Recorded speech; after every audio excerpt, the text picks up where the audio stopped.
Mēs svinējām savu Juntas 20. dzimšanas dienu. Es dodu vārdu mūsu pilsētas pašam galvenajam Andrim Rāviņkungam.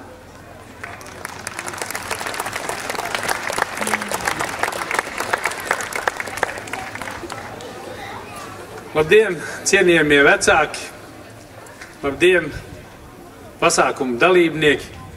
Jo es domāju, ka šodien paši galvenie esiet jūs, tie, kas šodien kāps uz skatuves un kuri rādīs, ko šajā gadā, šajā mācību gadā un ne tikai šajā gadā esiet visi kopā iemācījušies, demonstrēsiet savu prasmi, savu varenību.